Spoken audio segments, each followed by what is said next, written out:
Hey, everybody, and welcome to the Tuesday InPower Coffee Break, a short conversation with a powerful impact. We do this every Tuesday and feature authors and writers and big thinkers who share their ideas with us about living in power, whether you're in the office environment, in your personal environment, creating a work environment that is powerful and friendly to the employees who live there, and leadership, what that means in general, and also for women specifically. So here we are today with Shannon Muruli, the founder of the School of Courage for Women. And we're going to have an interesting conversation about courage and fear and what it takes to live in courage. So before we get started, I just want to remind everybody, these are interactive sessions. You have the ability to come in via question or chat at any time, and we encourage you to do that. You can find a listing of upcoming programs at coffeebreak.InPowerCoaching.com. And very shortly, we'll have these videos up on our YouTube site as well. And we're in the process of putting together a podcast. So lots of ways to get it. coffeebreak.InPowerCoaching.com. So Mary, why don't you introduce Shannon and we'll jump into the conversation. Okay, so I'm really excited that Shannon's here today because she's a friend of mine and I think she's fantastic in what she does. And I've gone to her, I've attended her meetings, and they're incredibly powerful and moving, and they do shift you in amazing ways. So to introduce Shannon, she's a motivational speaker, personal growth coach, and creator of the School of Courage for Women and other courage-based brands, courses, and events. Shannon was named by i10 Magazine as one of the top 40 under 40 emerging leaders in Dallas, Texas in 2015. She has been featured in Boss Magazine, Women Are Game Changers, faillearngrow.org, and is the former ambassador for the Dallas Entrepreneur Center. She is a seasoned and sought-after keynote speaker and courageously takes the stage as a speaker for various events. Shannon received training from the Fowler International Academy for Professional Coaching and obtained both a Bachelor's of Science in Psychology and a Master's in Public Health with behavioral science courses from Florida A&M University. So welcome, Shannon. I'm so glad you're here. Yes. Who is that woman you just described? So Shannon, welcome. And I have so many questions. I'm not sure where to start. So let me start by asking you why you started with focusing on courage. Yeah, thank you so much. It's an honor to be here with you both and to serve the women who are with us today and those who are listening. One of the biggest reasons why I decided to go down the path of courage and sharing in that lane is because I lived for years under the control of fear. Most of the time I was unaware. It was an unconscious decision. But then I started to really get to the point where I knew that it was more for me to do and more that I wanted to do. And then I just took myself down this path of self-discovery and really wanted to know, I had the gifts, I had the talent, I had the capabilities, I had the education, I had all the textbook stuff. So why in the world was I not excelling at the level which I knew God wanted me to excel? And so when I really started to pull back the layers, I found that it was that ugliness of fear, which I later learned that I'm a Christian, and one of the Bible verses says, God has not given us the spirit of fear. But then I had to learn that the difference between the fear that was talking about and the fear that I was experiencing. And the fear that I was experiencing was more so irrational fear, the stuff that I was creating in my head, and some of it was what I had adopted from a very early age, things that I heard my family members say or my peers say. And, I kind of took all of that stuff in, not knowing that all of it was not true about who I really was. And Let me jump in on that. Okay. And because, one of the challenges that I have when I'm dealing with clients is helping, and I'm sure you have this too, is helping them identify with some specificity what it is they're feeling, because a lot of and you're right, a lot of times getting to the recognition that it is fear is fear. Absolutely. like all by itself, that doesn't dawn on them until they really look at it, that they're experiencing fear because their mind is making up all these examples. So your discovery, your journey, into identifying the block, the thing holding you back as fear. Before you recognized it as fear, what did it feel like? What did you think it was? Man, it was just like this horrible, it was kind of like me looking outside of a window, knowing that I could walk on the ground, but for some reason, that was something that I couldn't do. It was just really it was aggravating. And it used to just make me very frustrated because I would see those who I admired do exactly what I wanted to do. And I knew I was capable of doing it, but there was some form of resistance that paralyzed me, if you will. Even just the thought of taking that route. So it was almost just constantly looking out the window, knowing I could walk on the street, but too afraid to walk on the street, knowing that I'm doing so in the house that I was in, kind of thing. So what kind of things, what did walking on the street look like for you? It was public speaking, that was my big thing. Going back to my childhood, I had family members who I knew they loved me to pieces, but they would always say things like, she's too shy, she's timid. And, when I was a girl, I knew nothing about what that meant. But as I became of age, even though I knew what it meant, I kind of had already internalized that thought. So the idea of me getting up in front of peers or people who I admired, or even in very small groups, it was so out of the way for me. I never did it, but I knew I wanted to because I knew there was always a big message inside of me. So that's kind of one of the things that I would say the street looked like for me. That's really interesting about internalizing other people's voices. It's so powerful. And the amazing thing is when we do that, we realize how emotionally powerful it is. Like somebody says, well, you could go public speak because you're really good at it. Yeah, I've seen you do it. You're really good at it. And the words come to you, I can't. Yeah. You're like, where did I get that idea? Where did you get it from? Absolutely. And, words are extremely powerful. And not only do we start to internalize what other people say, we now unconsciously begin to repeat those same words over and over in our mind. And we know that our subconscious is kind of like this big recorder, if you will, that just continues to replay that stuff. And until we cultivate the courage to do it afraid, even though we have those feelings, nothing will ever change, and we'll find ourselves in that place of unfulfillment and living the life that we simply don't crave. I really like your idea of do it afraid. At least I think I like it. I like what I think of when I read it. What do you mean by that? What does that mean to you? That looks like me going back to that street on the other side of that window saying, you know what? I don't know what the heck this is, but I'm not allowing this thing that I'm afraid of to prevent me from walking on the street any longer.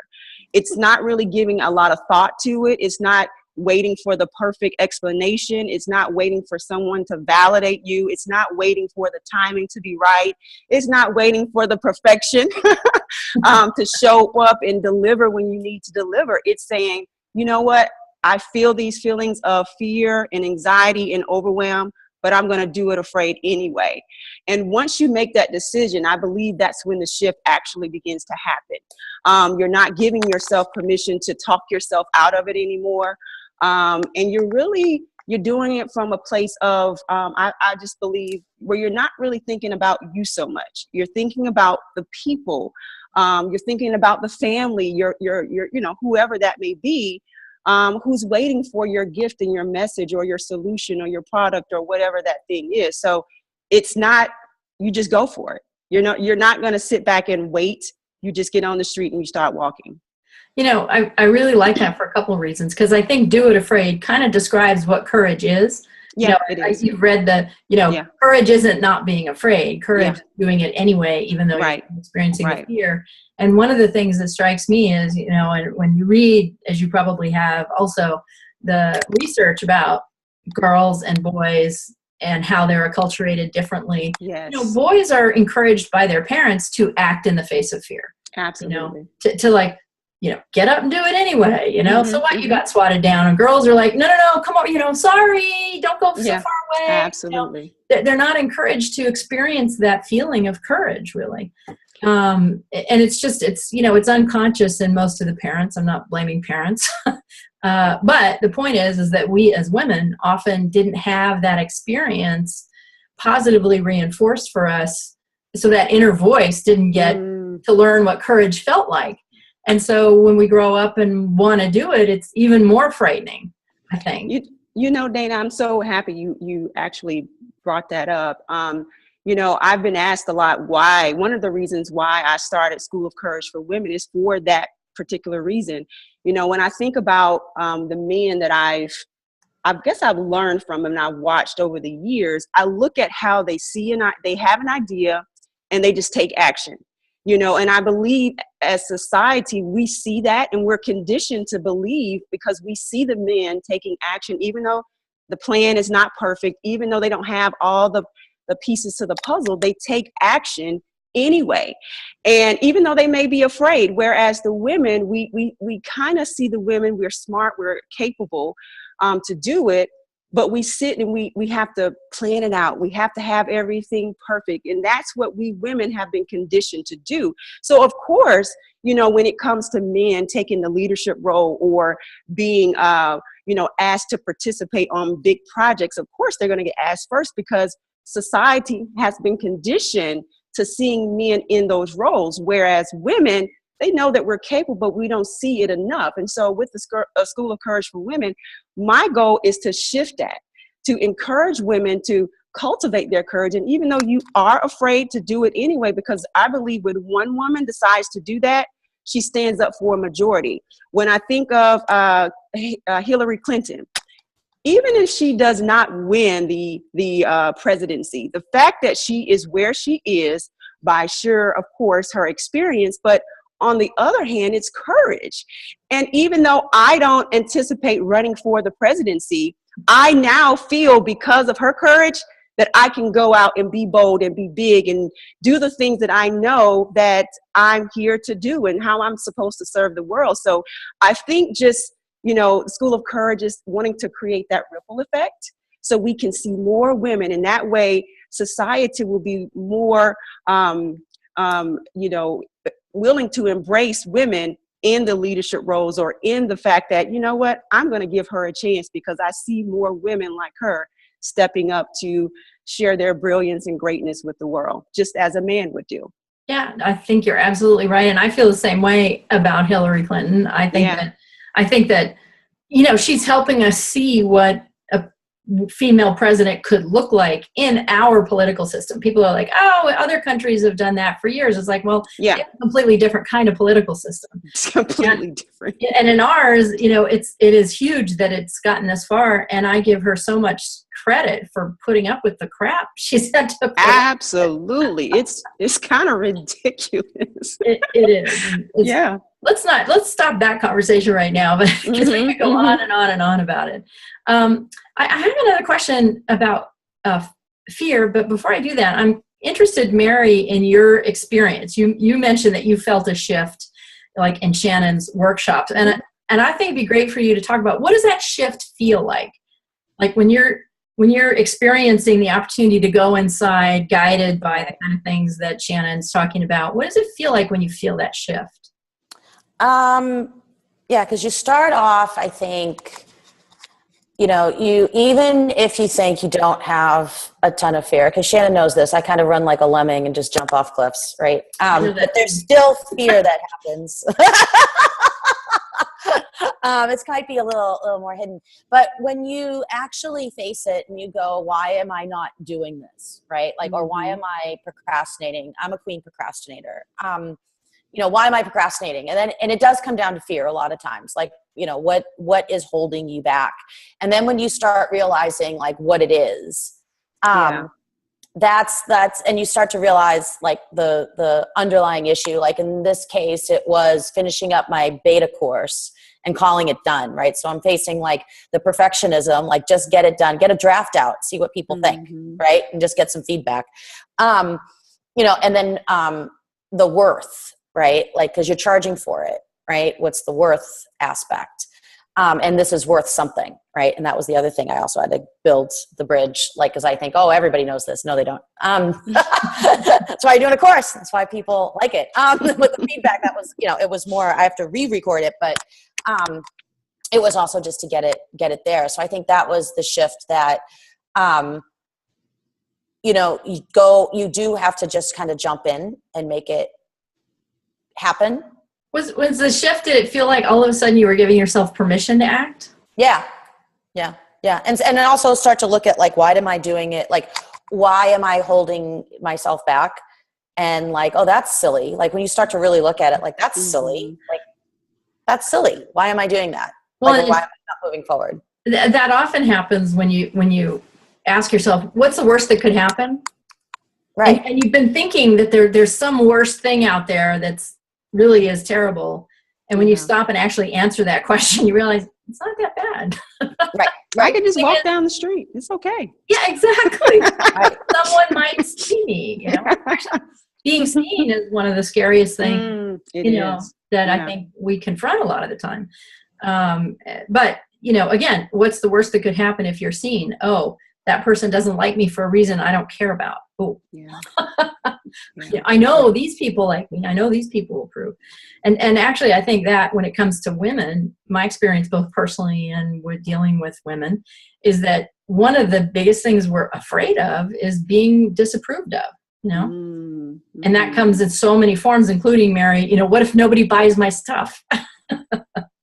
Well, even looking at, even when the course was done and people giving feedback, that was also like, I was a little nervous. I got to say that was a hard one.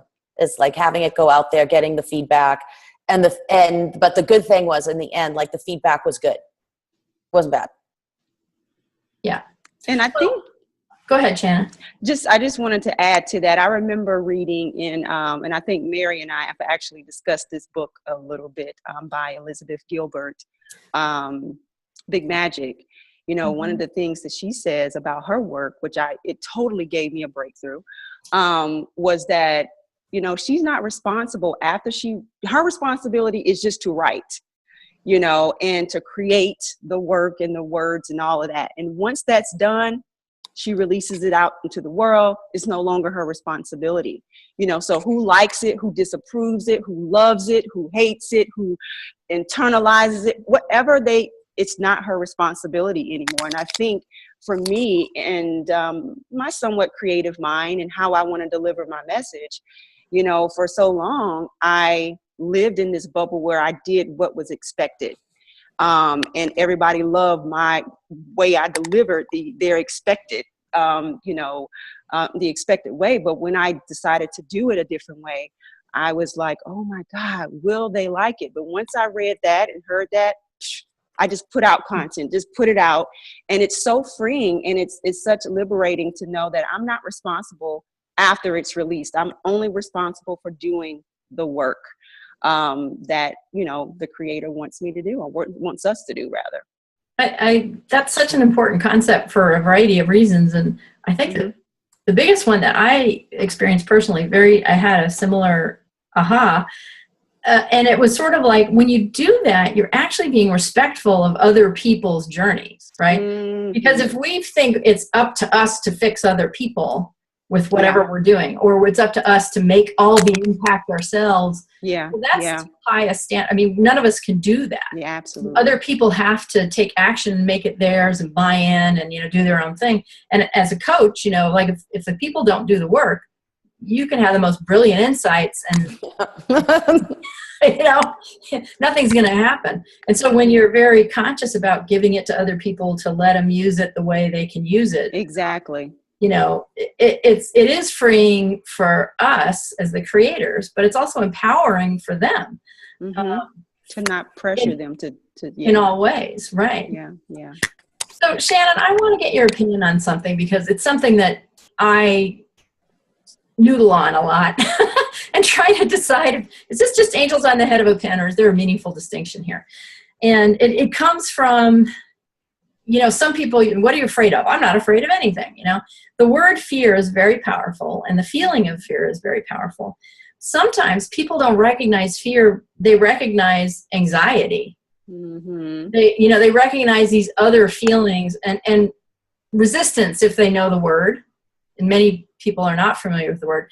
So my question to you is, all these different words they're related to fear, anxiety, resistance, discomfort, is fear really the root of all of them, or do they have different meanings? Are they distinct? Should we pay attention to them as distinct emotions? I believe that fear is the root of it all. I believe that what you just described are symptoms of fear. But I believe that when you pull back the layers, that fear is the root cause. And again, like you said, they may not be aware, because those symptoms are what have been told. I mean, when I first had my anxiety attack, I didn't know that it was linked. First of all, I didn't even know what anxiety was.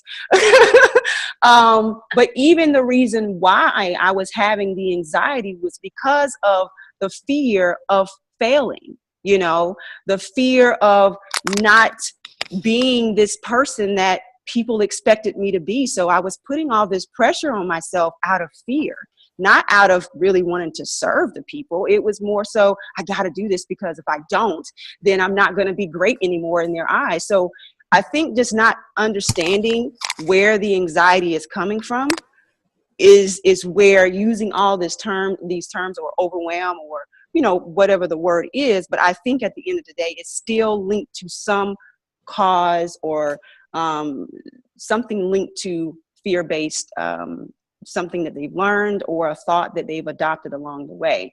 So I do believe it is all linked to some form of fear.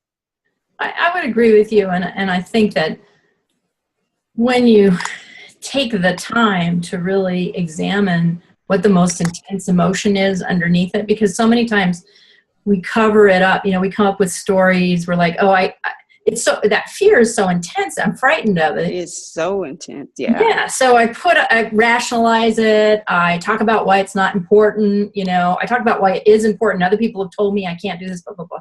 So you've got all this stuff on it, and actually digging down to really find the intense emotion underneath it and the beliefs associated with that. That is work unto itself.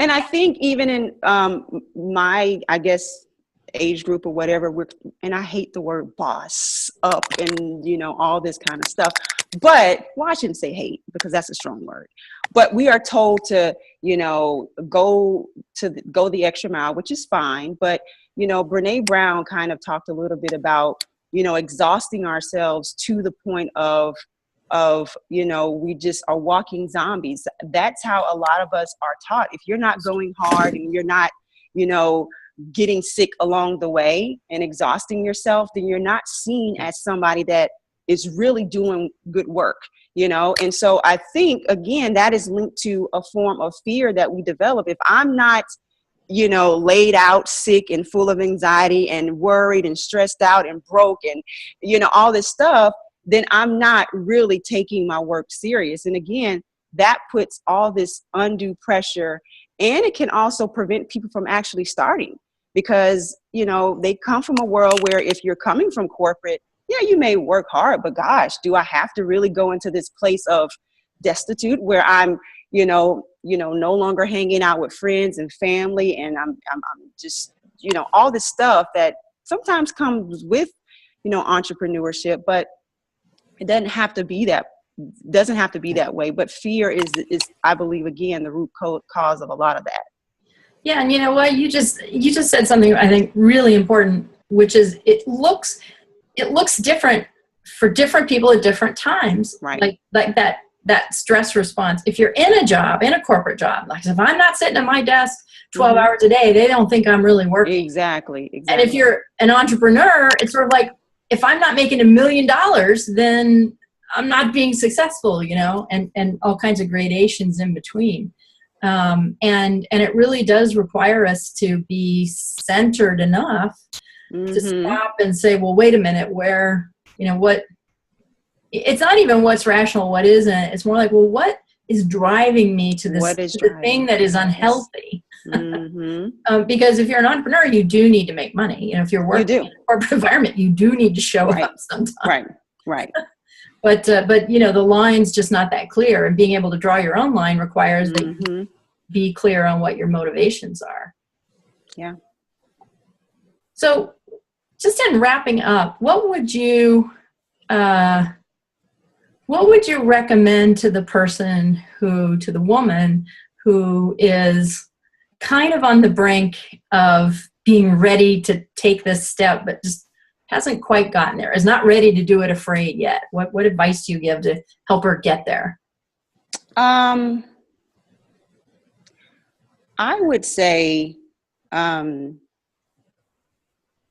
when I was about 22, I believe I was in grad school, and I knew that the next transition was to leave school and go out into this world that I wasn't in my mind really prepared for, because I knew that I had a lot of different passions and I didn't have a whole lot of clarity. I had the education, but I was still kind of unclear about what path I should take. And I remember I was raised by my godmother for the first 10 years of my life. Her and her crew, I would say. She started taking care of me at the age of 68. So by the time I was in grad school, she was in a nursing home. So I went to visit her. I remember it was a Friday night, and her crew, they were still together, but in the nursing home. And one by one, I went to each of their rooms. It was about 6 of them. And I asked them, you know, did they live their dream? And one by one, all 6 of them gave me a resounding no. Now, they each said no in different ways, but it was a no. And what I took away from their no was they were afraid of the unknown. During that time, you know, it would have been weird for them not to do what the family had done for years. It would have been crazy to go and start. My godmother was a seamstress, but it would have been crazy for her to actually go and do it big, because no one in her family actually left that small town. So my thing would be, yes, you may not feel ready. Yes, you may not feel like, oh, I'm not really there yet. But one day you will get to the end of your life. And at the end of your life, what would you want it to be like? If someone like me at the age of 22 were to walk in your room and to ask you, did you live your dream? What will your response be? Will it be no, because I was too afraid of the unknown? No, because I was too afraid of what other people would think? No, it was because I was too afraid to leave the land of familiar? No, I was too afraid that, you know, my friends may say X, Y, and Z about my new decision. What will your response be? And how would that response leave a legacy for your children, for your grandchildren, and for future generations? Because what you do now will impact the future. So that would be my question, or my thing that I would want your audience to really think about, because your fear or being afraid, it's not just about you. You keeping that greatness inside of you is pretty selfish, because there are people out there who want just what you have, whether that's in the corporate world, they need your ideas. If it's in the entrepreneurial world, we need your ideas and we need your excellence. So that's what I would leave with your audience. Oh, I like that a lot. And I would just add that it's never too late to start living your dream. You just do one thing a day. One thing a day. One thing a day, including a thought. Including a thought. Everything counts. Everything. Absolutely, Dana. And when you start doing that, then that's when you're leaning into your fear and beginning to discover there's not so much to be afraid of. So, and I think that's perfect the way you said that, because cultivating the fear is just that. I go to the gym often, but I didn't just get, you guys see my abs. I mean, my triceps, right? You see it building. But no, I don't really stay, you know, in this shape just from something I do one day. It's something that I've done every day for the past 10 years, right. You know? So, you know, it's just that cultivating your courage is something that you do on a day-to-day basis. And the more you do it, the more courage you will gain. Well, and that was advice I needed. I need to go to the gym every day. I've been doing better, but I'm still not quite every day. So thank you Absolutely. for that reminder. Absolutely, Dana. Well, thank you so much, Shannon. And thank you, everyone who's listening in on the recording, for sharing this session with us. We invite you to see our upcoming list of events at coffeebreak.InPowerCoaching.com. And you can also sign up for reminders to get day of invitations there. We encourage you to take them and come into the conversation. So thanks again, Shannon. Thanks, Mary, for helping host. And we'll see you all next week at 10 a.m. Pacific and 1 p.m.